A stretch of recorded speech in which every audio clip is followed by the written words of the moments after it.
मैं कॉलेज से घर वापस आई तो भाभी जैसे मेरी ही मुंतजर थी। देखते ही कहने लगी, अब अपने कमरे में सोने के लिए मत चले जाना, जल्दी से बावर्ची खाने में जाओ, कुछ मेहमान आए हुए हैं, उनके लिए खाना तैयार करना है। सारा सामान मैंने मंगवा के रख दिया है, बस अब तुम जल्दी से खाना तैयार कर दो। मैं जो पूरा दिन थक कर चूर चूर हो चुकी थी, सोचा था घर जाकर आराम करूंगी, सो जाऊंगी। भाभी की बात सुनकर मेरे माथे पर बल पड़ गए थे, मगर मैंने भी मुश्किल अपने गुस्से को कंट्रोल किया। जानती थी कि कुछ कह दिया तो भाभी 2 के 4 लगाकर बाई को मेरे खिलाफ बरगलाएंगी। भाभी, मैं बहुत थक गई हूँ, मुझे नींद आ रही है, मैं सोना चाहती हूँ। और वही हुआ जिस बात का मुझे अंदेशा था। किरण भाभी ने ऊंचा ऊंचा बोलना शुरू कर दिया, सारा सारा दिन घर से बाहर आवारागर्दी करती रहती हो, ना जाने पढ़ाई के नाम पर क्या गुल खिलाती हो। और तुम्हारा भाई है जिसे तुम पर आंखें बंद करके इतवार है। अरे जवान जहान लड़की को कौन पूरा पूरा दिन घर से बाहर निकाले रखता है। इस आदमी को तभी यकीन आएगा जब पानी सर से ऊंचा हो जाएगा। भाभी न जाने क्यों मेरे किरदार के ऊपर वार करना और मेरे बारे में गलत सारी बातें बोलना अपना फर्ज समझती थी। घर में कौन आया है? मैंने झगड़े को खत्म करने के लिए मौजू बदलकर सवाल किया। जितना उनसे बहस करती उतना ही वो चिल्ला चिल्ला कर बोलती और आसपास के लोग सुनकर मजा लेते। मेरे मेके वाले आए हैं, मेरी बहन आई हैं जिनका मियाँ सऊदी में होता है, अब जल्दी से खाना तैयार करो।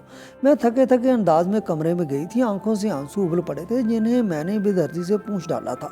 और फिर मैंने गर्मी में खड़े होकर खाना तैयार किया और उन लोगों से मिले बगैर अपने कमरे में चली गई, क्योंकि अब मुझसे मजीद खड़े रहना मुमकिन नहीं था। शाम को जब आंख खुली तो वो लोग घर से चले गए थे। मैंने सोचा कि अब किरण भाभी का मूड खुशगवार हो गया होगा, क्योंकि मैंने उनकी मर्जी के मुताबिक काम कर दिया, मगर वो तो बहुत गुस्से में थी। अरे आपकी बहन तो किसी को कुछ समझती ही नहीं है। मेरे बहन और बहनों से मिली ही नहीं और वहीं से चली गई। ये भी नहीं सोचा कि वो लोग हम पर कितना बड़ा एहसान करने जा रहे हैं।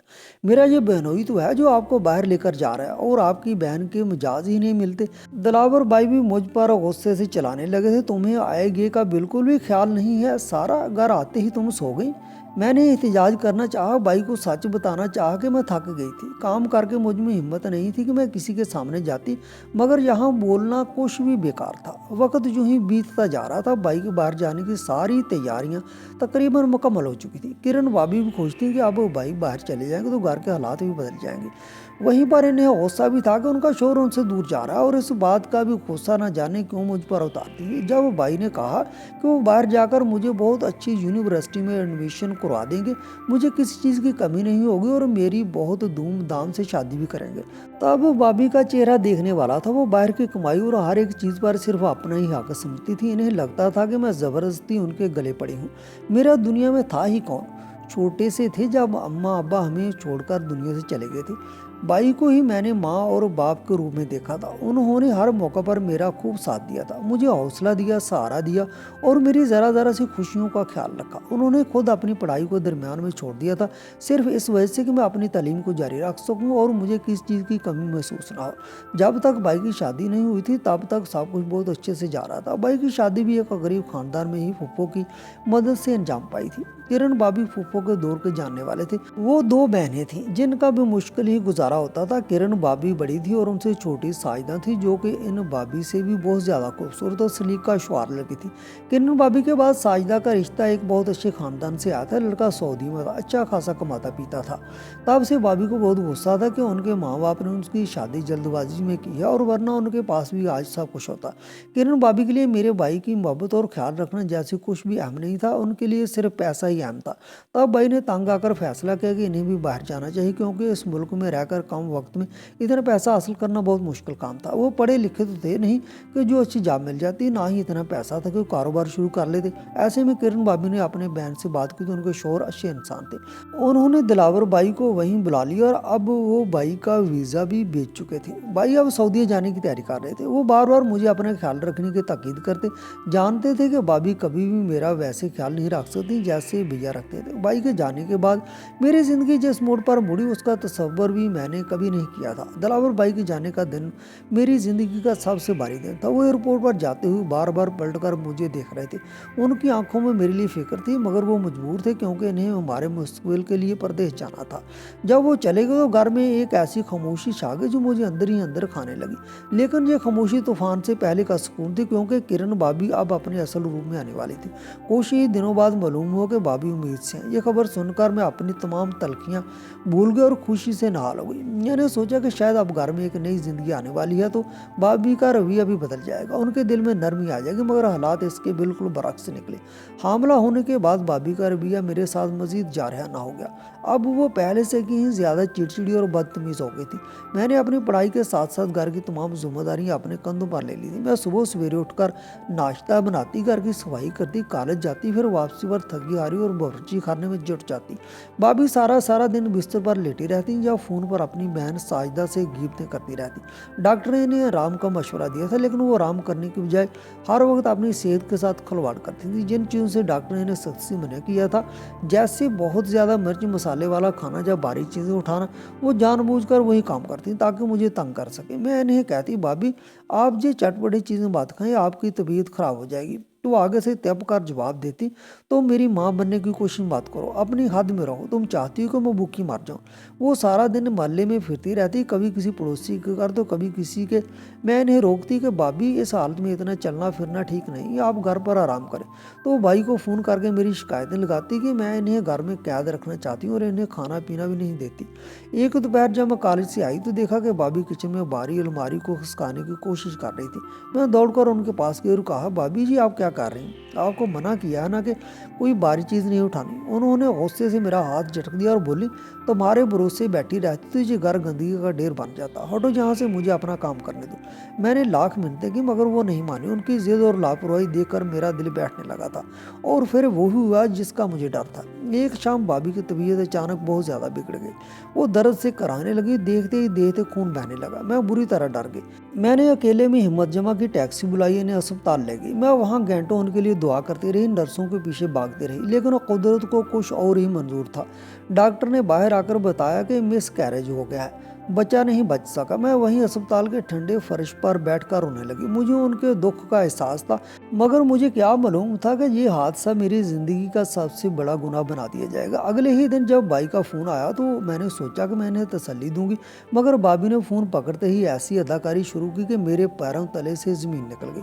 वो दाढ़े मार मार कर रोने लगी और भाई से कहने लगी, दिलावर तुम्हारी बहन ने मेरा घर उजाड़ दिया, उसने मुझे जानबूझकर किचन में धक्का दिया और इसने मेरे पेट पर लात मारी। ये नहीं चाहती थी कि तुम्हारी अपनी औलाद हो, ये चाहती थी कि तुम्हारी कमाई पर हमेशा इसका कब्जा रहे। मैं फ़ोन के पास ही खड़ी थी, मेरी समातों में ये अल्फाज जहर बनकर उतर रहे थे। मैंने चीख कर कहा, भाभी खुदा का खौफ करें, आप झूठ क्यों बोल रही हैं? मैंने तो आपकी खिदमत की थी। मगर भाई ने दूसरी तरफ से ऐसी ज़ोरदार आवाज़ में मुझे डांटा कि मेरी आवाज़ गले में ही दब गई। भाई ने मुझसे बात तक करना गुबारा न किया और फ़ोन काट दिया। अस्पताल से घर आने के बाद ज़िंदगी जन्नत बन गई। भाई ने अब मुझसे बात करना बिल्कुल छोड़ दिया था। वो महीने में एक बार फ़ोन करते तो सिर्फ भाभी से बात करते और इन्हें पैसे भेज देते थे। भाभी अब मलका बन चुकी थी। वो हर वक्त भाई के कान भरती रहती कि आपकी बहन तो अब काबू से बाहर है, ये सारा दिन कॉलेज के नाम पर बाहर रहती है। मैंने उसे एक लड़के के साथ देखा, ये फ़ोन पर रात भर बातें करती है, ये घर की इज्जत नीलाम कर रही है। मैंने भाई को मैसेज किया, इन्हें अपनी सफाई देनी चाहिए। इन्हें बताया कि भाभी झूठ बोल रही हैं, मैं तो सिर्फ पढ़ाई पर तवज्जो दे रही हूँ। मगर भाई पर जैसे किसी ने जादू कर दिया था। वो भाभी की हर बात पर आंखें बंद करके यकीन करने लगे थे। शायद बच्चे के खोने का दुख उनकी अक्ल पर पर्दा डाल गया था और मुझे ही उसका जिम्मेदार समझते थे। घर में अब मेरी हैसियत एक नौकरानी से भी बदतर हो गई थी। भाभी मुझे खाने को सालन तक न देती, मैं सूखी रोटियां खाकर गुजारा करती। कॉलेज की फीस के लिए भी मुझे अब तरसना पड़ता था। एक रात जब मैं अपने कमरे में बैठकर पढ़ रही थी, भाभी अचानक अंदर दाखिल हुई और मेरा मोबाइल छीन लिया। कौन है वो लड़का जिससे तुम भी बात कर रही थी? बोलो, उन्होंने चीख कर पूछा। मैंने कहा, भाभी मैं तो अपनी सहेली से नोट्स मांग रही थी, आप देख लें। उन्होंने मोबाइल दीवार पर दे मारा और कहने लगी, तुम्हारी यारियां अब नहीं चलेंगी। आज मैंने दिलावर को बता दिया है कि तुम रंगे हाथों पकड़ी गई हो और अब तुम्हारे इस घर में कोई जगह नहीं है। इसी रात भाई का फ़ोन आया। उन्होंने वीडियो कॉल की, उनका चेहरा गुस्से से सुर्ख था। उन्होंने एक बार भी मुझे बोलने का मौका नहीं दिया। तुम मेरे लिए मर चुकी हो, मैंने तुम्हारे लिए अपनी तालीम छोड़ी, दिन रात एक किया और तुमने मेरी पीठ में छुरा घोंपा। तुमने मेरे बच्चे को मारा, अब मेरी इज्जत भी मिट्टी में मिला रही हो। निकल जाओ मेरे घर से अभी के अभी। मैंने भाई के आगे हाथ जोड़े, मैं रोई। मैंने कुरान की कसम उठाने की कोशिश की, मगर उन्होंने काल काट दी। भाभी ने मेरा हाथ पकड़ा और घसीटते हुए सेन की तरफ ले गई। निकल जा यहाँ से बद करदार लड़की, जाकर अपने ही यारों के पास रह जिनके लिए तूने ये सब किया। रात के 2 बज रहे थे, बाहर गुप अंधेरा था और तेज बारिश हो रही थी। भाभी ने मेरा थोड़ा बहुत सामान एक बैग में डाला और मुझे दरवाजे से बाहर धक्का दे दिया। दरवाज़ा जोर से बंद हुआ और मैं सड़क पर तन्हा रह गई। वो भाई जो मेरा मान था, जो मेरा गुरूर था, आज उसने अपनी बहन को बिन थे के बिन सुने एक झूठ की बुनियाद पर ठुकरा दिया था। मेरे पास ना सर छुपाने की जगह थी और ना ही कोई सहारा। मैं इस भीगी हुई रात में सड़क के किनारे बैठकर सोच रही थी कि क्या सचमुच रिश्ते इतने कमज़ोर होते हैं? क्या एक औरत का झूठ एक भाई की बरसों की मोहब्बत पर इतना भारी पड़ सकता है कि वो अपने ही सगे रिश्ते से मुतनफ़र हो जाए? मैं सड़क के किनारे अपने छोटे से बैग को सीने से लगाए बैठी थी, जिसमें मेरी किताबें और चंद जोड़े कपड़े थे। भाभी की दी हुई तोहमत और भाई की बेरुखी का बोझ इस बारिश से कहीं ज़्यादा भारी था। मेरी नज़रें धुंधला रही थी कि अचानक सड़क की दूसरी तरफ एक कूड़ेदान के पास मुझे कुछ हिलचुल महसूस हुई। पहले तो मैं डर गई, लेकिन फिर कराहने की आवाज़ ने मेरे कदम उस तरफ मोड़ दिए। वहाँ एक शख्स पड़ा था जिसकी हालत देखकर मेरा कलेजा मुंह को आ गया। वो उसके कपड़े चीथड़े बन चुके थे, चेहरे पर खून जम चुका था और वो कीचड़ में लथपथ था। बाबा, बाबा होश करें, क्या हुआ है आपको? मैंने उसके करीब झुक कर पुकारा। उसने अपनी बोझल पलकें उठाई, उसकी आंखों में शदीद करब था। उसने बोलने की कोशिश की, लेकिन उसके हल्क से सिर्फ एक गुटी गुटी आवाज़ निकली। वो अपना दायां हाथ अपने पेट पर रखे हुआ था, जहां से खून मुसलसल रिस रहा था। मैंने सोचा ये कितना बदकिस्म था, इसकी मदद करने वाला कोई नहीं, शायद दुनिया इसे एक मामूली फकीर समझकर छोड़ गई है। मैंने हिम्मत जमा की और सड़क पर आकर एक रक्षे को रुकने का इशारा किया। रक्षा रुका तो ड्राइवर ने उस शख्स को देखकर मुंह बनाया। बाजी, ये क्या मुसीबत पाल रही हो आप? कोई पुलिस केस होगा तो मैं फौरन जाऊंगा। ऊपर से ये फकीर, खुदा के लिए ऐसा मत कहें। मैं रो पड़ी। ये मर जाएगा, प्लीज़ मेरी मदद करें, मैं आपको दोगुने पैसे दूंगी। रक्षे वाले हिचकिचाते हुए इस रक्षे में डालने में मेरी मदद की। अस्पताल पहुंचते ही मैंने अपनी जेब टटोली। सिर्फ 800 रुपये थे। मैं परेशान थी कि इतने पैसों में तो शायद पर्ची भी ना बने। मैंने गार्ड से कहा, भाई जल्दी से स्ट्रेचर लाएं, इनकी हालत बहुत ख़राब है। स्ट्रेचर पर लेटे हुए शख्स ने अचानक पूरी क़ुव्वत जमा की और करीब खड़े सिक्योरिटी गार्ड की कमीज़ पकड़कर उसे अपने करीब किया। उसने गार्ड के कान में बहुत मध्यम आवाज़ में कुछ कहा। गार्ड के तासरात सेकंडों में बदल गए। उसने फौरन वायरलेस कॉलर चलाने लगा। कोड रेड, कोड रेड, फौरन इमरजेंसी वार्ड क्लियर कराएं, सर मिल गए हैं। मैं हक्का बक्का खड़ी सब देख रही थी। गार्ड ने मेरी तरफ देखा और बड़े एहतराम से बोला, बीबी आप यहीं रुके, कहीं मत जाइएगा, आपने बहुत बड़ा काम किया। अभी 15 मिनट भी नहीं गुजरे थे कि अस्पताल की राहदारियां पुलिस अफसरान से भर गईं। काली वर्दियों वाले कमांडोज ने पूरे एरिया को घेरे में ले लिया। मैं सहम कर एक कोने में खड़ी हो गई। एक ऊंचे कद का पुलिस अफसर भागता हुआ और डॉक्टर से पूछा, डीएसपी अरियान की हालत कैसी है? डॉक्टर ने जवाब दिया, सर अगर ये लड़की इन्हें 10 मिनट भी लेट लाती तो बचना नामुमकिन था, उनका बहुत खून बह चुका है। मैं हैरत के समुद्र में डूब गई। डीएसपी वो फकीर, एक खातून पुलिस अफसर मेरे पास आई। उसने मेरे कंधे पर हाथ रखा और कहा, बेटा आपका नाम क्या है?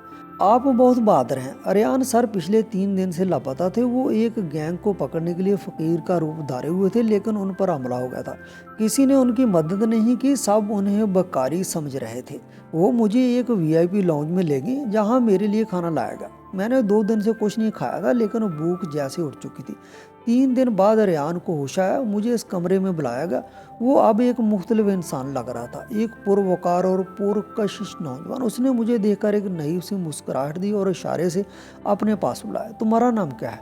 उसने धीमी आवाज़ में पूछा। जी मेरा नाम दुआ है। मैंने सर झुकाकर जवाब दिया, दुआ, वाकई तुम मेरे लिए दुआ बनकर आई हो। अगर तुम्हें इस रात ना होती तो मैं आज जिंदा ना होता, लेकिन तुम्हारी आंखों में ये उदासी क्यों है? तुम अस्पताल के इस कमरे से बाहर क्यों नहीं जाना चाहती?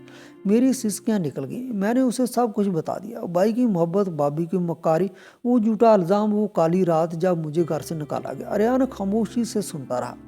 उसकी मुट्ठियां भीज गई और आंखों में गुस्से की लहर दौड़ गई। मैं भी तुम्हारी तरह अकेला हूँ दुआ, अरियान ने कहा। मैंने यतीमी देखी, भूख देखी और फिर अपनी मेहनत से ये मुकाम हासिल किया। मैं जानता हूँ कि जब अपनी बेवफाई करें तो कैसा लगता है। अगर तुम्हें एतराज़ ना हो तो क्या तुम इस तन्हा इंसान का साथ दोगी? मैं तुम्हें वो इज्जत दूंगा जिसकी तुम हकदार हो। खालिक कायनात के फैसले भी कितने अजीब हैं। एक रात में बेगार हुई और चंद ही दिनों में शहर के सबसे मुअज़्ज़ज़ अफसर की शरीक हयात बन गई। हमारी शादी सादगी से हुई, लेकिन इसमें वो सुकून था जो महलों में नहीं मिलता। शादी के 1 हफ्ते बाद रियान ने मुझसे कहा, दुआ अब वक्त आ गया है कि तुम्हारे भाई को हकीकत दिखाई है। तुम्हारा भाई वापस आ गया और अब उससे सच बताना चाहिए। अरियान पुलिस की पूरी नफरी के साथ मेरे भाई के घर पहुंचे। मैं गाड़ी में बैठी देख रही थी। दिलावर भाई पुलिस उसको देखकर घबरा कर बाहर आए। आप लोग कौन हैं और यहाँ क्यों आए हैं? मैं आपसे आपकी बहन के बारे में बात करने आया हूँ। दिलावर भाई कहने लगे, मेरी अपनी बहन के साथ कोई ताल्लुक नहीं, मैंने उसे घर से निकाल दिया। ना जाने वो कहाँ है, किसी के साथ भाग गई है या जिंदा भी है या मर गई। मैं इसके किसी अमल के बारे में जवाबदेह नहीं हूँ।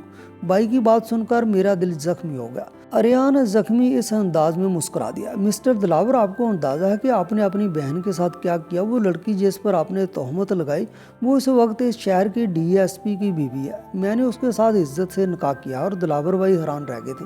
तुमने मेरी बहन के साथ निकाह, क्योंकि उसने उस रात मेरी जान बचाई थी जब आपने उसे घर से निकाला था। ये किसी के साथ बागी नहीं थी। जब आपने इसे घर से निकाला था ये किसी के साथ बागी नहीं थी। आपकी बीवी ने तो इसके साथ बहुत बड़ी ज्यादती की, बदनीति की, और वो बदनीति इसकी किस्मत संवार गई। भाई साकत खड़े रह गए। अरियान ने अपने मोबाइल से वो सीसीटीवी फोटोज दिखाई जो उसने अस्पताल और सड़क के कैमरे से निकलवाई थी, जिसमें साफ नजर आ रहा था कि मैं अकेली रक्शे में एक जख्मी शख्स को कैसे लेकर जा रही थी। साथ ही अरियान ने भाभी के फोन का रिकॉर्ड भी निकलवाया था, जिससे साबित हो रहा था कि वो अपनी बहन साजिदा के साथ मिलकर मेरे खिलाफ साजिशें कर रही थी।